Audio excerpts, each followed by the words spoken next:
huh? Oh, no, I just hold. Oh, all right. Sorry. John, your first impression of Macklin Celebrini? It was good, really good, competitive. Thought it's hard to tell in these things. It's a lot of teaching, a lot of slow, especially to start the session, and then kind of ramp it up as we go. But we got to the game at the end, and he was super competitive on pucks. I thought that's what stood out to me the most. I was going to ask my next question is, do you think that he is pro or ain't already? But is that hard to say until, maybe see the scrimmage at least? Yeah, I think he's a really, really talented, really good hockey player. As far as the other stuff, that's kind of above me. How much does that rub off on guys? When a guy comes in, it's a development camp, here you are, it's July 2nd, it's 100 degrees outside. Yeah. I mean, but how much does that rub off on guys just when someone brings it like that? Yeah, it does. It's contagious, and I think talking to some other coaches, when your best players are your hardest working players is where you're really going to succeed. So, having a guy like that obviously has a lot of skill, a lot of talent, be as hardworking as he is it's impressive. Just a different vibe around camp this year from your perspective, I guess. A lot more people around. Yeah, it is. It's it's exciting. It is exciting. The draft was obviously first for me, so it's an exciting time. You mentioned that compete. Obviously, that's something that, that word competitiveness, that high compete, is not something that has been shied away from in talking with Mike or you yourself or anybody that we talk to, is they're looking for that competitiveness. Mm-hmm. When, Macklin, you talk about that competitiveness, but do you feel like that maybe some other guys are like saying, hey, don't forget about me, and kind of upping that compete level as a response? Yeah, I think, as we just talked about, I think it's contagious. I think at a camp like this, everybody's competitive with one another, right? They all want, whether they're signed, unsigned, or, with Cardwell's here, obviously he played with us last year, but everybody wants to look good, right? Everybody wants to make a good impression at this, rolling into training camp. So, anytime somebody kind of ups that level, everybody else responds. Helps the camp. Yourself, obviously, you ran it last year, and just guys like Smith and Musty and Halton, and know how much I'm sure you followed them and kept an eye on them. You were focused on Barracuda, but just last year, this year, if you can remember, is the differences? Did they look bigger? Do you feel like that there's a different mentality? Obviously, second one, they're going to be a little bit calmer. For those guys, what's the difference that you're seeing in them, just off, talking to them maybe? Yeah. I think Will looks bigger. I think put on a little bit of weight in a good way at BC. But yeah, they all took a step. Working the camp or the session we just ran was similar to one we ran last year. So they all took strides. They all showed improvement, which is what you want to see. They're all very, very different players. Obviously, Will's obviously slippery. Musty's got the big body, and Halton's got the big shot. So, but they've all improved. That's what you want to see. We just spoke with Philip Biested, and he had that cameo at the end of the year with you, and had a lot of was pretty successful. And Yeah. what is from a coach's perspective? Obviously, if you get him next season, you just have him there. What do you want him to work on this summer? Yeah, I think for him, it's kind of what we talked about at the end of last year. I think he's shown an ability to create offense at the AHL level, and I think it's about kind of rounding that game out. And what's he going to be at the NHL level? We see him as a kind of a middle six type of guy. And, if we can add some penalty killing attributes and competitive in the face-off circle, that's going to, obviously up his value, I guess. Joe Thornton out on the ice. What's sort of his role this week with you guys? Exactly what you saw. Bringing experience, it's just when he walks into a room, people pay attention, but he's good at, doesn't tighten up. He's always good at bringing kind of that energy that everybody, whether it's crack a smile or, get ready to work, he's good at that. Director of Vibes. What's that? Director of Vibes. Director of Vibes, yeah. This is what Mike said after the draft. What's his role? And he goes, it's Jumbo. We're like, well, he's fine, Director of Vibes. That would be a good job. Do you expect, I don't know, I guess, maybe a friendship or a mentorship to evolve between maybe Jumbo and a guy like Macklin here? Yeah, I think, going first overall I would absolutely have no idea what that's like, but that's something that they share, and probably an experience that Jumbo could share with Macklin.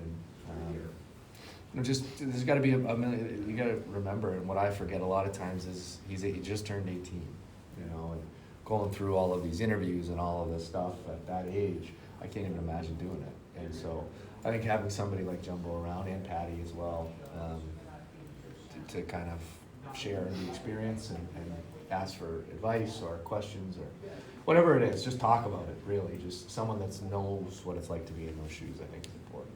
How much What's have your- you spoken with Macklin? I saw him at the draft, talked a little bit before today, talked a little bit on the ice, not a lot. Well, I mean, so in those snippets, obviously with his family background, had Steve Nash and his father, just do you kind of get the sense in the little quick chats you've had with him that he's got kind of that professional mentality at such a young age because he's been around it for such a long time. Do you get that sense? Yeah, I think he's a mature kid, and I know I went to BU, and I know a lot of people over there, and talking to them about him is they're as impressive as he is as a player and his skill level, and there's equally as impressed as a person. And kind of the way that he carries himself, the way he goes about his business is it's high end, which is why he went first overall. And what's your impression of some of the other Sharks draft picks like Dickinson and Chernyshov and Celine Wallenius and so on? Yeah.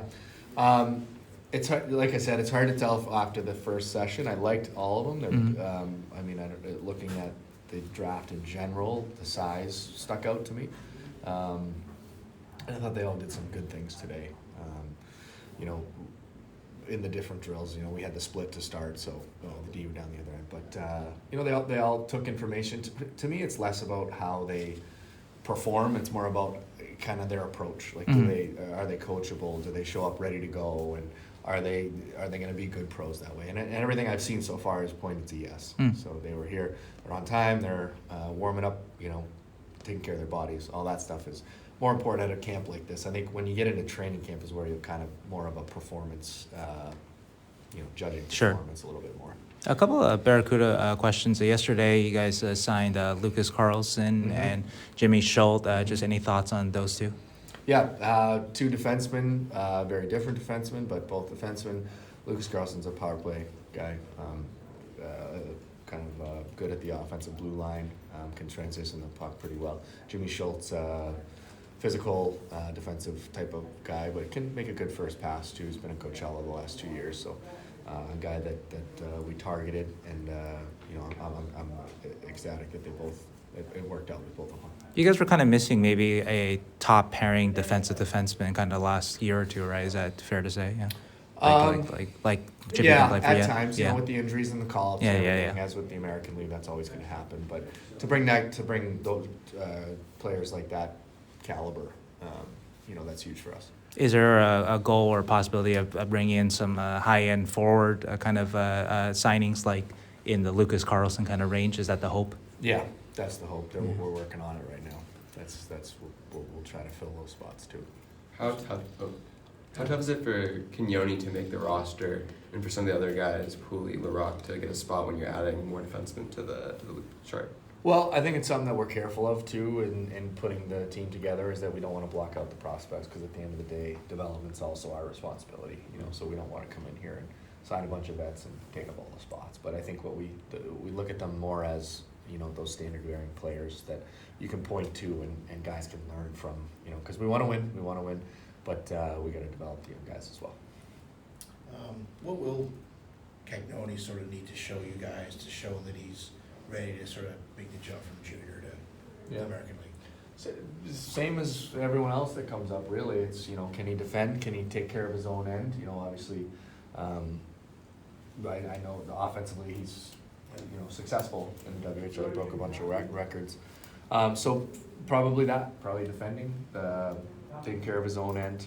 You know, no one's really going to expect him to be a Jimmy Schultz, but, you know, I think, you know, we can get him closer, and a guy like having, to my point, that's having a guy like Jimmy around can kind of bring that side of his game out. How does a smaller guy like that have a successful pro career? I mean, it's one thing to pile up numbers at junior, it's another thing when you're going against grown men, right? Yeah. How does he go to sort of get that step where he is a successful pro player? Yeah, so I mean, it's probably easier these days than it was, you know, 15, 20 years ago. The game has a little bit more speed, a little less size. Having a good stick and skating ability, if you look at, you know, Quinn Hughes or those smaller defensemen, that's how they defend. They defend with their feet. They're never really gonna, you know, outmuscle a lot of people, but they're smart and they know how to take good angles and have a good stick. You know, no Mukamadulin or Bushin. Yeah. I guess Mukamadulin is just staying home for the summer, same thing with Daniel, or just. Yeah, I think, you know, they talked about it and just, they've been to a bunch of these and, you know, getting into a routine for them to come over with the time change and everything, you know, it'll get them out of their summer routine as far as training. So I think the decision was made that they would. What are your expectations for those guys, you know, coming back here? You know, we'll see if they can be able to make the crack the Sharks roster or not, but, you know, coming back with Luke Madulin, you know, second full season in North America, Daniel's going into his, I think his final year, his entry level here. I mean, what are your expectations for those guys when they come back here? Yeah, I mean, I thought Muck took a big stride for us last year. I think he was a bright spot for our team. Obviously, we didn't have a lot of team success, but from a development standpoint, I thought he improved a lot. So, looking forward to him coming to camp and competing to win a job. And I think Goosh has shown an ability to score, obviously. I think he does a lot of really good things off the puck as well. So same boat for him. I'm excited for him to come back. I think you know, the organization has taken a look at his body of work, and they're willing to let him compete for a job. And that's all you can really ask for as a player. Was it surprising to see Nathan Todd kind of go overseas? Because obviously he was a very good player for you last year. Yeah. Were you a little surprised that he kind of made that decision? It was surprising, yeah, you know, but at the end of the day, they got to do what they think is right for them, you know. So we wish him well and we wish him good luck. How do you think you know, there was some talk about, you know, the culture, your first year, and how do you think that improved maybe last season? Was it just a little bit better from your perspective, I guess? I think so. I think we made a stride, but we gotta be better there as well. You know, we gotta have guys that are coming in. It's tricky in the American League because obviously there are call-ups on the table, but you know, convincing them that team success equals individual success for the most part. You know, if you're a good team, everybody's doing the right things, it will work out. There's enough to go around, and I think you know, having that mentality coming into next year is going to be huge for us. Maybe it's just a question I have, but with a guy like Will Smith, obviously he has the option to go into the American League if that's the right path for him. But how does that decision sort of get made, whether or not he's 19 years old?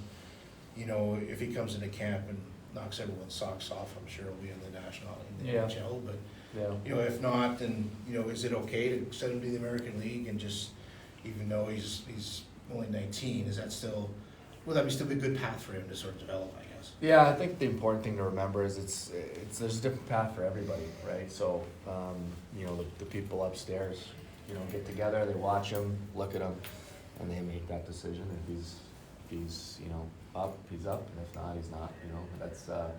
But I think it is important. There's no blueprint. Everybody's different. You know, what type of body, how old you are, experience level. There's so many things that go into it. And, you know, I think from everything I've seen, he's a heck of a player, and he does a lot of really, really good things. He can play the wing Couple more. too, I guess. Is it fair to say? Or? I haven't seen him play a lot of the wing, but I guess he could. Yeah. Right. I